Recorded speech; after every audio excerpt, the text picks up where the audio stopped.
Alright, ladies and gentlemen, I'm here on the channel, and I'm here to recap Monday Night Raw, the June 19th episode. And it's running a little bit late recapping this show tonight, nearly like 4 o'clock. I fell asleep early. So, yeah, but we're going to get into recapping the show here. So, to start off the show, Seth Rollins was going to do his open challenge. But, as the fans were singing his song, Finn Balor attacked him from behind. He hit, like 3 or 4 coup de grace. So, Seth Rollins didn't even wrestle tonight. So I think they mostly used this to build more to Money in the Bank when they have their ultimate match, because he ain't gonna lose Braun Breaker tomorrow on NXT.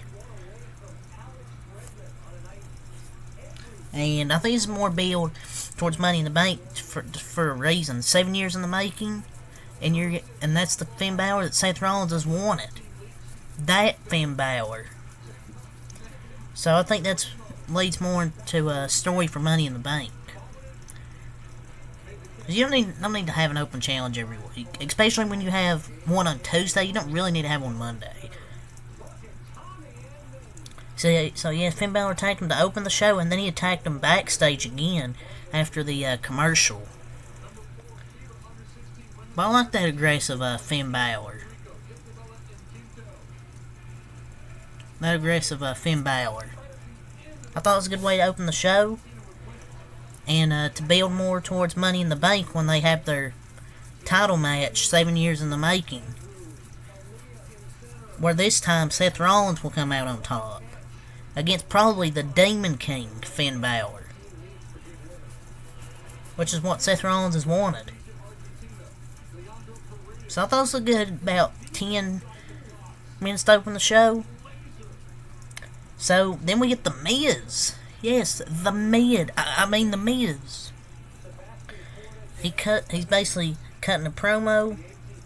Seth Rollins didn't deliver on what he said. He was going to accept that open challenge and become the new World Heavyweight Champion. Yeah, right, Miz. Yeah,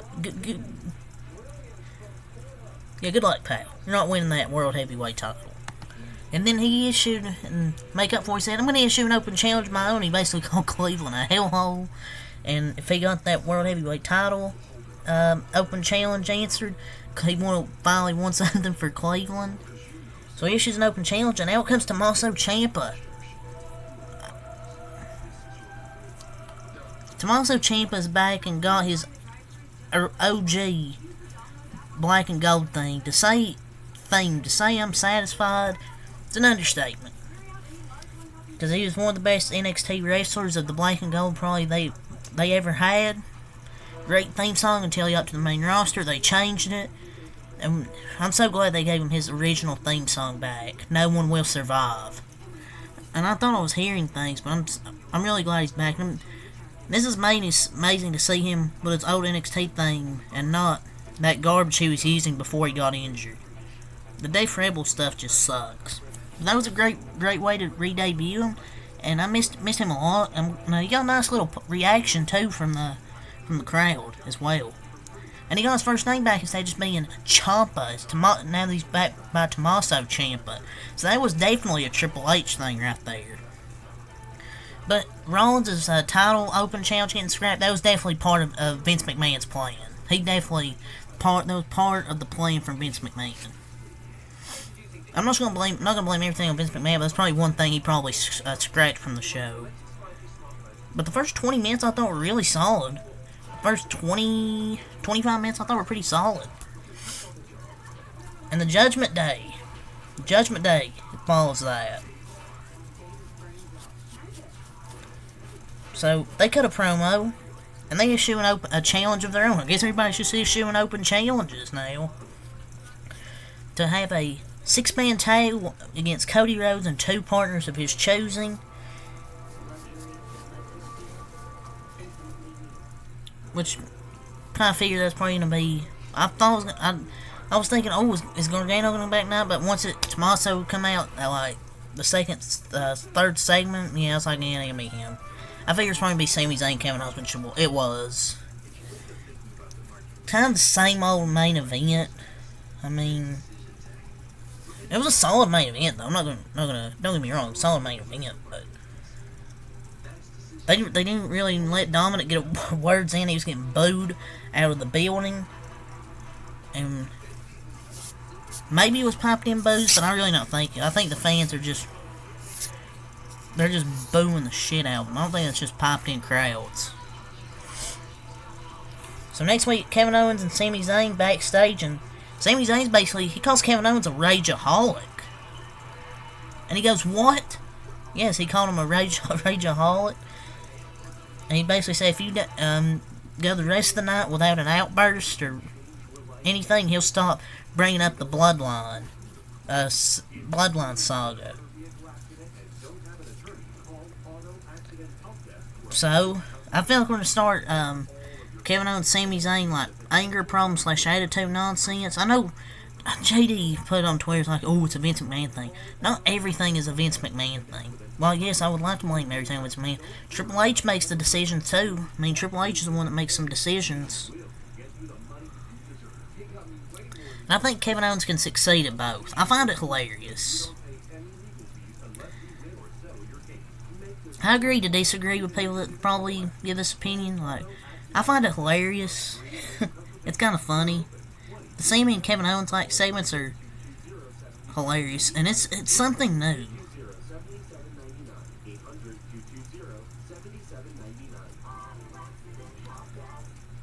But that's just my opinion. Just because you don't like something, though, doesn't make it a Vince thing. This feels natural of his and Sami's dynamic development. It can make for some great entertainment. And it adds little details. 20 years of this, that segment, because they've been best friends for like 20 years.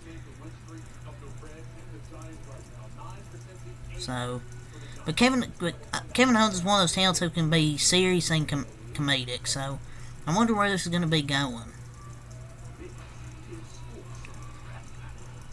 But I like Triple H, but it feels like everything Vince does wrong. It just JD doesn't like supposedly.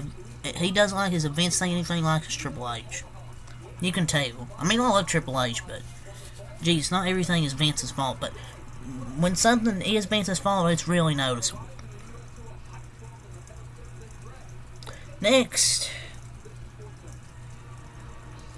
Sonya Deville and Chelsea Green versus Kaden Carter and Katana Chance. It really seems like we're starting to get some good teams. Kaden Carter and Katana Chance should definitely be up there in the contention for the titles. Which I think they will be one day, become champions, the tag champs, because they work so good together in the ring. Great tag team. Kaden Carter was a double cheeked up out there. But yeah, this match was like 2 minutes, 2-3 minutes, something like that. They won. Next week, Cody Rhodes interview on the stage. I like that they bring the interviews on the stage, which is pretty cool because they hadn't done that in the wall. So that was a good thing little good thing to see. Except the challenge. Obviously, his tag partners were KO and Sami Zayn. Shelton Benjamin and Cedric Alexander versus Indus Sher. This match was going to happen like 2 weeks ago. No contest. Now we get it 2 weeks later, or what? A week later. I mean, legitimately, there's nothing there with Indus Sher. So one-dimensional. Like, the crowd doesn't give a shit. They're not relatable in any way. And then they squash two guys who the fans genuinely want to like. Because I like Shelton Benjamin and Cedric Alexander. And then they just move on to the next segment. Oh, like nothing happened. I mean, Jesus. That's really the only thing I haven't liked tonight. And to think they are building them up for the event in India. They are some of the worst wrestlers on the main roster, and they do 2 moves each week. And they botch them. Like, they botched their moves tonight in the first few minutes. And that match was sloppy as hell. Which is what a fall from grace is Shelton Benjamin and Cedric Alexander. They helped hold this company during its darkest time, and this is how they're being rewarded. And like they're building these dudes out for the India show, and they can't even wrestle. They do like 2 moves, and they can't even do those right. So many botched moves and placement.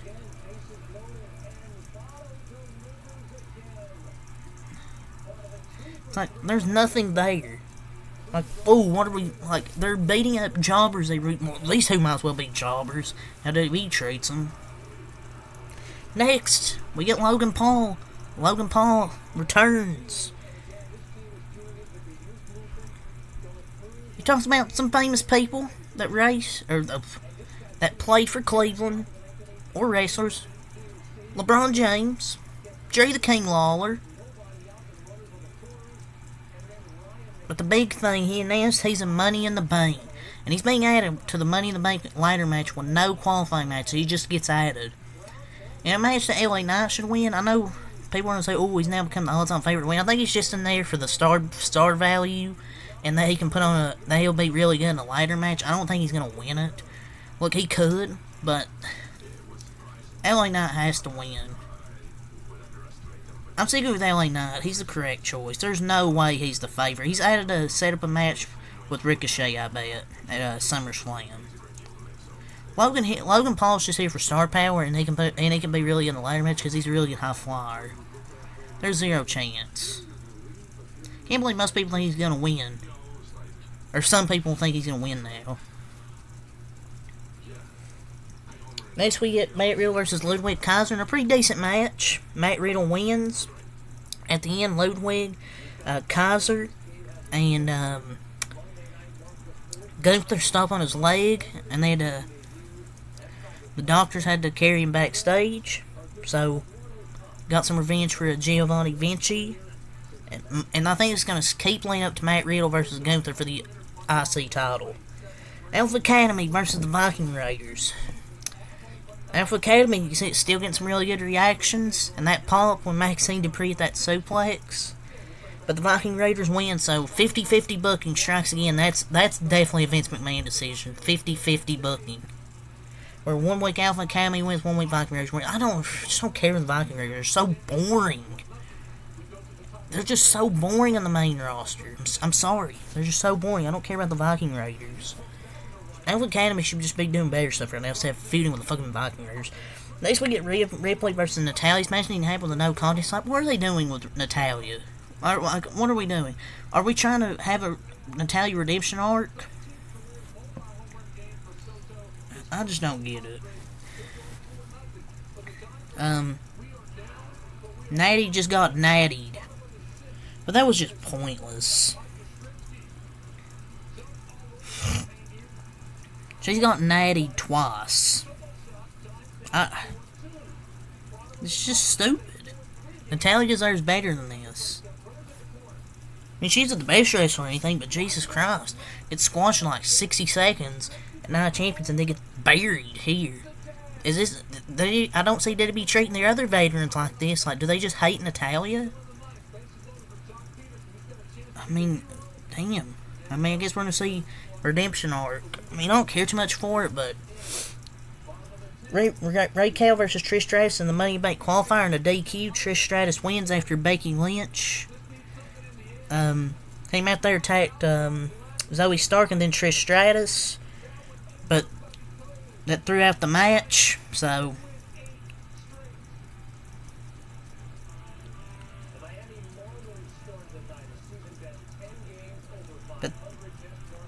I'm not surprised. I figured Trish Stratus qualified. But I want to mention just a second. I love heel Braun Breaker. One much needed change. He's more natural, and he's going to be a big star in the main roster as a heel because he had a good promo. Bronson Reed beat Shinsuke Nakamura, so he got some revenge and beat Shinsuke. And next, Cody and Sammy defeated the Judgment Day in a pretty solid tag match. I mean, I'll give the show a 7 out of 10. I know people will say, like JD said, oh, it was an uninspired, boring show. It wasn't a boring show. A lot of things I liked. With Finn Balor and tagging Seth Rollins getting towards more Beal. Tommaso Ciampa returning. Logan Paul going to be Money in the Bank. I mean, I like seeing Trish Stratus, so I don't mind her Money in the Bank. But I think it was a good show tonight.